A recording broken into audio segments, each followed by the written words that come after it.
नमस्कार। शारीरिक शिक्षक भर्ती परीक्षा जो राजस्थान में बहुत लंबे समय से चिर प्रस्तावित थी, वह डिक्लेयर हो चुकी है। लगभग 9 साल के लंबे अंतराल के बाद सेकंड ग्रेड की पोस्टें पब्लिश हुई है। एक बहुत गोल्डन चांस है। विद्यार्थियों में बहुत ज्यादा उत्साह है और इस अति उत्साह में कई तो विद्यार्थियों को मैं सलाम करता हूं। न दिन देखते हैं, रात देखते हैं, न सुबह देखते हैं, न शाम देखते हैं, सीधा उठाकर कॉल कर देते हैं। देखिए, मेरा एक निवेदन है, जहां तक यथासंभव हो व्हाट्सएप मैसेज करें। कभी कभी हम लोग फ्री होते हैं तो कॉल का भी जवाब दे देते हैं, लेकिन एक व्यक्ति का एक व्यक्तिगत समय भी होता है। रात्रिकालीन 10 बजे यदि आप किसी को कॉल करते हैं, ये शायद एक सभ्य नागरिक के हिसाब से अच्छी बात भी नहीं है और ऐसा होना भी नहीं चाहिए। सुबह 6 बजे यदि आप किसी को कॉल करते हैं, हमें ये सोचना चाहिए हम शारीरिक शिक्षा के विद्यार्थी हैं। किसी व्यक्ति को कब हमें कॉल करना चाहिए, किसी की क्वेरी हो तो व्हाट्सएप पर सवाल जवाब करें, पूरा प्रयास करते हैं। फिर भी हम अधिकतर समय क्लासें रिकॉर्ड करते हैं, इसलिए मोबाइल साइलेंट रहता है। सभी लोगों के सवाल का जवाब देना संभव नहीं हो पाता। खैर, बहुत से विद्यार्थियों की क्वेरी आ रही है, सर कंप्लीट कोर्स और पढ़ाई कैसे करें। देखिए, कंप्लीट कोर्स अपनी जगह एक अलग संदर्भ है और पढ़ाई कैसे करें इस संदर्भ में आज आपको मैं थोड़ी सी जानकारी दे देता हूं। पढ़ाई किस प्रकार से की जाए, इस चीज को मैं आपके सामने रख देता हूं। शारीरिक शिक्षा के विद्यार्थियों को जब लेसन प्लान सिखाया जाता है, तो वहां पर किसी भी क्रिया को एग्जीक्यूट करने के लिए आपको पहले होल मेथड का, पूर्ण विधि का प्रयोग करना जाता है या आंशिक विधि, पार्ट मेथड का प्रयोग करना चाहिए। नेचुरल सी बात है, संपूर्ण क्रिया को पहले हमें एक साथ टुकड़ों में कर कर दिखा देना चाहिए। इसको प्रदर्शन कहते हैं, डेमोन्स्ट्रेशन कहते हैं। फिर उसको एक्सप्लेन कर देना चाहिए, बता देना चाहिए, इसे व्याख्या, एक्सप्लेनेशन कहते हैं। लेकिन क्या विद्यार्थी को जब आप अभ्यास कराते हैं तो संपूर्ण विधि से कराते हैं क्या? नहीं। होल मेथड से कराते हैं क्या? नहीं। आप उसे आंशिक विधि से कराते हैं, पार्ट मेथड से कराते हैं। क्योंकि ट्रेनिंग की भी 3 टेक्निक्स हैं, 3 स्टेजेस हैं, जिनको हम एक्विजिशन, स्टेबलाइजेशन, ऑटोमाइजेशन फेज के अंदर वर्गीकृत करते हैं। पीरियडाइजेशन की भी 3 स्टेज आती है, जिसको हम प्रिपरेटरी फेज, मेन फेज और ट्रांजिशन फेज के अंदर डिटरमाइन करते हैं। ट्रेनिंग के साइकिल्स भी 3 आते हैं, जिनको हम मैक्रो साइकिल, मीजो साइकिल और माइक्रो साइकिल में वर्गीकृत करते हैं। एक मेसो साइकिल की प्लान करते वक्त हमको माइक्रो साइकिल को पहले प्लान करना होता है और एक एक माइक्रो साइकिल को अचीव करते हुए हम पहले मीजो साइकिल को अचीव करते हैं और फिर मीजो साइकिल के माध्यम से हम मैक्रो साइकिल को अचीव करते हैं। इसी प्रकार जब खिलाड़ी हमारे पास सीखने के लिए आता है, तो पहले उसको एक्विजिशन यानी ग्रहण करने के लिए उसकी गलतियों को भी क्षमा कर देते हैं। फिर स्टेबलाइजेशन, उसको और अधिक अभ्यास कराकर टेक्निक के ऊपर स्थिर करते हैं और फिर ऑटोमाइजेशन की तरफ ले जाते हैं, सचिन तेंदुलकर जैसा खिलाड़ी बनाते हैं। इसी प्रकार जब पीरियडाइजेशन को हम लोग बनाते हैं, प्रशिक्षण चक्र का निर्धारण करते हैं, तो उस वक्त भी हम सबसे पहले प्रिपरेटरी फेज के ऊपर ध्यान देते हैं, साल के 6 से 8 महीने, और तब जाकर हम मेन पीरियड में जाते हैं जहां हमारा कंपटीशन होता है और फिर हम लोग आराम यानी ट्रांजिशन में जाते हैं। खैर, खिलाड़ी के जीवन में तो आराम होता नहीं है, इसलिए पीरियडाइजेशन साल दर साल चलता रहता है। Olympic plan, macro plan, meso plan और माइक्रो प्लान। लेकिन आपके यहां पर चूंकि आप एग्जाम दे रहे हैं, इसलिए ट्रांजिशन फेज नहीं आएगी, सीधी मेन फेज के बाद नौकरी की फेज आएगी। ऐसी मेरी शुभकामनाएं। कहने का उद्देश्य क्या है? जब हम लोग सब इस चीज को जानते हैं कि क्रिया को पार्ट मेथड में करना चाहिए, तो अब मुझे बताइए, एक सिलेबस को हमने सबसे पहले संपूर्ण तरीके से आपके सामने रख दिया, 700 घंटे का कोर्स है, उसको एक्सप्लेन भी कर दिया है। अब उस 700 घंटे के कोर्स को पार्ट मेथड में पढ़ना ठीक होगा या होल मेथड में? पार्ट मेथड में पढ़ना ठीक होगा, आंशिक विधि के हिसाब से पढ़ना ठीक होगा। इस चीज को आप शायद समझ चुके होंगे। दूसरी बात, गेम्स एंड स्पोर्ट्स शारीरिक शिक्षा का एक बेसिक प्रिंसिपल है। हमको किसी भी तकनीक की तैयारी किस प्रकार करनी चाहिए? सिंपल टू कॉम्प्लेक्स या कॉम्प्लेक्स टू सिंपल, सरल से जटिल की ओर या जटिल से सरल की ओर? सभी लोग जानते हैं सरल से जटिल की ओर। पहले हमको उन क्रियाओं का अभ्यास करना चाहिए, उन तकनीकों को सीखना चाहिए जो सरल है, और उसके बाद हमें एक एक स्टेप को चलते हुए जटिल पदों की तरफ जाना चाहिए। यही तो मैंने किया है, पार्ट मेथड के अंदर आपके लिए कोर्स को लॉन्च किया है। फिर भी 90% विद्यार्थी कंफ्यूज है कि हमें पूरा कोर्स चाहिए। विश्वास रखिए, विश्वास रखिए। यदि आपको मैं यहां एक्सप्लेन करूं तो ध्यान दीजिएगा कि आप यदि मेरे ऊपर विश्वास रखें तो थोड़ा सा मैं आपको अपने बारे में बता दूं। बीपीएड 2001 का मैं टॉपर हूं। सर्टिफिकेट कोर्स एनआईएस कोलकाता 2009 मैं टॉपर हूं। Diploma in sports coaching NIS Patiala 2011 मैं टॉपर हूं। RPSC school lecturer 2013 football,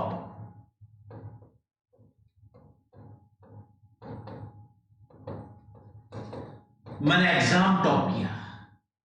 Rajasthan pre MPEd entrance test 2017 मैंने टॉप किया। विद्यालय का बेस्ट स्टूडेंट रहा 2096, सॉरी 1996, माफी चाहिए। इन सारी चीजों को हमने पार्ट बाय पार्ट प्राप्त किया, एक एक कर कर अचीव किया। और मैं आपको यही बताना चाह रहा हूं कि आप एक ऐसे एग्जाम की तैयारी करने जा रहे हैं जो बहुत जटिल एग्जाम है, जिसके अंदर एनाटॉमी फिजियोलॉजी है, किनेसियोलॉजी है, स्पोर्ट्स बायोमेट्रिक्स है, स्पोर्ट्स साइकोलॉजी है, स्पोर्ट्स ट्रेनिंग है, ऑर्गेनाइजेशन है, मेथड्स हैं और सुपरविजन्स हैं। इन सारी चीजों को हम लोग जटिल श्रेणी में रखते हैं। अब सरल क्या बचा? सरल बचता है हमारे पास हिस्ट्री, सरल बचता है हमारे पास ओलंपिक्स, सरल बचता है हमारे पास शारीरिक शिक्षा का इतिहास, अर्थ, उद्देश्य। और इनको भी आप स्पष्ट तौर पर मानिए कि ये एक साथ नहीं पढ़े जा सकते। ये सब पाठ्यक्रम के अंदर अलग अलग दर्जा रखते हैं। जब आप नेशनल स्पोर्ट्स अवार्ड्स को पढ़ेंगे तो ये पूरे पाठ्यक्रम से अलग है, लेकिन इसकी अंतर संबंधता हो जाती है भारत में शारीरिक शिक्षा के इतिहास से, लेकिन पूर्ण रूप से उसके ऊपर निर्भर नहीं करता, बिल्कुल अलग है। इसलिए इसको हमने अलग माध्यम से पढ़ाया है और सबसे अलग कर पढ़ाया है। राष्ट्रीय खेल पुरस्कार के बाद राजस्थान विशेष का हमने एक टॉपिक डाला है, उसका पूरे राजस्थान पीटीआई के सिलेबस में कहीं दूसरी अंतर संबंधता है ही नहीं, न एनाटॉमी से, न फिजियोलॉजी से, न किसी और से। और तीसरा, अभी आज हम लोग रात को 8 बजे test measurement and evaluation in physical education, इसके ऊपर 40 घंटे से ऊपर का स्टडी मटेरियल डालेंगे। इसका भी किसी भाग से कोई अंतर संबंधता नहीं है। तो मित्रों, जो हम आपसे कहना चाह रहे थे, जो हमारा उद्देश्य था, उसे समझने का आप प्रयास कीजिएगा कि जब आप सरल से जटिल की ओर चलते हैं, किसी भी कार्य को टुकड़ों के अंदर बांट देते हैं, तो सफलता के चांस 100% के आसपास चले जाते हैं। आप जब रोटी खाते हैं तो संपूर्ण रोटी को एक ग्रास में खा जाते हैं या एक रोटी के 16-17 ग्रास कर उसको टुकड़ों में खाते हैं। रोटी के ग्रास को डायरेक्ट आप मुंह में रखकर ओएसोफेगस के माध्यम से स्टोमक में ले जाते हैं या उसको चबा चबा कर आप लोग पेरिस्टलिस क्रिया के माध्यम से निगलते हुए, स्लोवेटिंग करते हुए आमाशय में क्रमकुंचन के लिए पहुंचाते हैं, चबा चबा कर। क्या छोटी आंत में भोजन एक बार में ही रक्त को दे दिया जाता है या 4 घंटे में टुकड़े टुकड़े करके दिया जाता है? क्या यकृत के अंदर समाहित कार्बोहाइड्रेट, जिसको ग्लाइकोजन के रूप में जानते हैं, वह एक बार में ही रक्त में चला जाता है? नहीं, 90 मिलीग्राम पर 100 ml से ऊपर रक्त में ग्लूकोज होने पर डायबिटीज हो जाती है। इसलिए ग्लाइकोजन भी टुकड़े टुकड़े में छोड़ा जाता है। कहने का उद्देश्य क्या है, जब आप पाठ विधि से तैयारी करेंगे, टुकड़े टुकड़े के अंदर सिलेबस को पढ़ेंगे, सफलता के चांसेस ज्यादा रहेंगे। पहले सरल चीजों से अभ्यास को शुरू करना है, फिर जटिलतम चीजों को ले जाना है। एक बार सरल चीजों पर आपकी कमांड हो गई तो जटिल चीजों तक पहुंचना आसान हो जाएगा। नींव मजबूत होनी चाहिए, चौड़ी होनी चाहिए और इतनी स्थिर होनी चाहिए कि उसके ऊपर मकान टिका रहे। इसी प्रकार आप भी जब शुरुआत करें तो शुरुआत करते वक्त आपको भी अपने सिलेबस के आधार स्तंभ को इतना मजबूत कर लेना है कि यदि 260 नंबर का प्रश्न पत्र आए और उसमें 5 प्रश्न उठाकर खेल पुरस्कार के पूछे जाएं, एक भी प्रश्न गलत ना हो पाए। 3 प्रश्न उठाकर राजस्थान संदर्भ में पूछे जाएं, एक भी प्रश्न गलत ना हो पाए। 10 प्रश्न उठाकर टेस्ट मेजरमेंट एंड इवोल्यूशन से पूछे जाए, एक प्रश्न गलत ना हो पाए। 5 प्रश्न ओलंपिक से पूछे जाए, 10 विभिन्न खेलों से पूछे जाए, 10 भारत की शारीरिक शिक्षा के इतिहास से और 5 विश्व की शारीरिक शिक्षा के इतिहास से पूछे जाए, एक भी प्रश्न गलत ना हो पाए। 10 प्रश्न शारीरिक शिक्षा के इतिहास, उद्देश्य, लक्ष्य, इन सब से संबंधित जैविक सिद्धांत, उसके साथ बायोलॉजिकल सिद्धांत, उसके साथ फिलोसफी फाउंडेशन, सब से पूछे जाए, एक भी प्रश्न गलत ना हो पाए। जब 130 में से 70 प्रश्न आप सही करने का मादा रखते हैं तो आप लोग क्यों उन 60 प्रश्नों के ऊपर 600 घंटे बर्बाद करना चाहते हैं? सिलेबस की एक थीम होती है, जो ज्यादा मार्क्स लाएगा वही सफल कहलाएगा। इसे कोई नहीं पूछेगा कि आपने एनाटॉमी के 20 में से 20 प्रश्न सही किए हैं, वो ये पूछेंगे कि 130 में से ज्यादा प्रश्न सेकंड पेपर में किसने सही किए। यदि आप 130 में से एनाटॉमी के 20 प्रश्न नहीं कर पाते लेकिन 100 प्रश्न rather than other parts of syllabus करते हैं तो आपके वो 100 प्रश्न ज्यादा इंपॉर्टेंट होंगे। मैं यही कंसेप्ट पिछले बहुत दिनों से विद्यार्थियों को समझाना चाह रहा था। जो भी एक टॉपर होता है उनके दिमाग के अंदर एक थीम रखी जाती है। जो भी एक टॉपर होता है, ये मेरा डिस्क्रिप्शन है, जो भी एक टॉपर होता है उसके दिमाग में एक थीम रखी जाती है कि तैयारी कैसे की जाए। मैंने कभी किसी एग्जाम की तैयारी कठिनतम विषय के साथ नहीं करी। मैंने प्रत्येक एग्जाम की तैयारी सरलतम विषय के साथ शुरू करी है ताकि पढ़ने में इंटरेस्ट आए, आत्मविश्वास जागृत हो और हमारा एक एम, उद्देश्य क्लियर हो जाए और एक मन के अंदर जो कॉन्फिडेंस बनेगा वो आगे बढ़ने के लिए सफलतम हो जाए। मैंने कभी किसी एग्जाम को एक साथ नहीं पढ़ा, मैंने प्रत्येक एग्जाम को टुकड़ों के अंदर तोड़ा। जिस तरह से यहां पर आपकी राजस्थान में 8 यूनिट है, इसके 16 टुकड़े डिवाइड होते हैं। 16 टुकड़ों को जब आप आगे बाइफरकेट करोगे तो 48 से ज्यादा, 50 से ज्यादा सेक्शंस बनेंगे। एक एक सेक्शन को पुट करो। आप मुझे बताइए, राष्ट्रीय खेल पुरस्कार अपने आप में एक डिफरेंट सेक्शन है। कोचिंगों पर 1 घंटे में पढ़ाया जाता है, मैंने 20 घंटे में ऐप पढ़ दिया है। राजस्थान खेल विशेष आधे घंटे में कोचिंगों पर पढ़ाया जाता है, हमने 16 घंटे के आपको नोट्स दिए हैं। टेस्ट मेजरमेंट इवोल्यूशन 4 घंटे में खत्म कर दिया जाता है। आज मैं 40+ घंटे का, 50 घंटे के आसपास का स्टडी मटेरियल दूंगा। अब बताइए, जब आपका आधार इतना ज्यादा विस्तृत हो जाएगा, आपको एग्जाम में कोई रोक पाएगा? कोई नहीं रोक पाएगा। केवल आपको सोच परिवर्तित करनी है। सोच क्या परिवर्तित करनी है कि मेरे पास जिस दिन सारा सिलेबस होगा उसी दिन मैं पढ़ना शुरू करूंगा। शेख चिल्ली की कहानी सुनी है? नहीं सुनी, मैं सुना देता हूं। एक गांव में एक लड़का रहता था, शेख चिल्ली नाम का, अविवाहित था, काम नहीं करता था, आलसी था, मां बाप ऊपर वाले को नसीब हो चुके थे।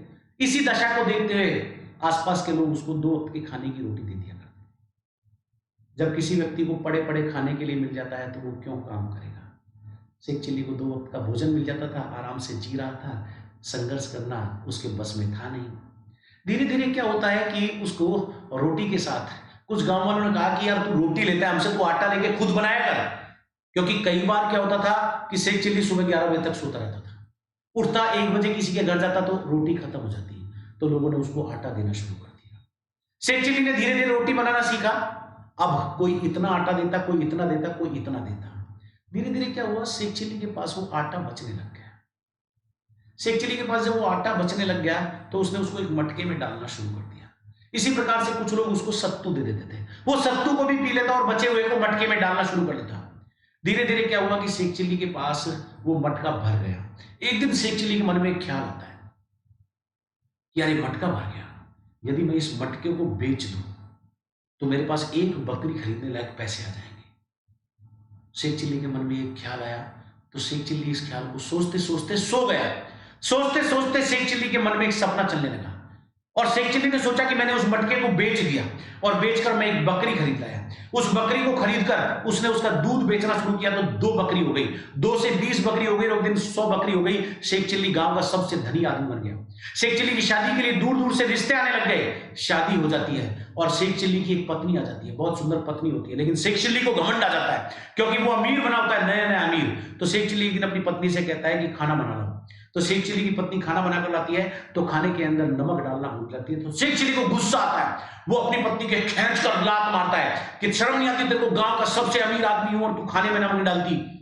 शेख चिल्ली की अचानक आंख खुल जाती है। शेख चिल्ली सपने में जिसके लात मारता है वो उसकी पत्नी नहीं होती, वो आटे का सत्तू से भरा घड़ा होता है, मटका होता है जो फूट जाता है। शेख चिल्ली सपनों में ही रह जाता है। जो व्यक्ति सपनों में जीना चाहता है वो सपनों में ही अपना जीवन गुजार देगा। यदि शेख चिल्ली सपनों में नहीं देखता और मैं ये कर दूंगा, मैं वो कर दूंगा और 10 साल आगे तक की नहीं सोचता और आज से काम शुरू कर देता, तो शायद शेख चिल्ली उस सपने से पहले वास्तविकता के धरातल पर आ जाता। हम लोगों में से भी कुछ ऐसे ही भाई बहन हैं, आज भी सपनों में जी रहे हैं, यथार्थ के धरातल पर नहीं है। वो ये सोचते हैं कि एग्जाम की डेट आने तो तब देखी जाएगी, अभी क्या करना पढ़ के, मुझसे तो मोबाइल में नहीं पढ़ा जाता। अरे कमाल करते हो।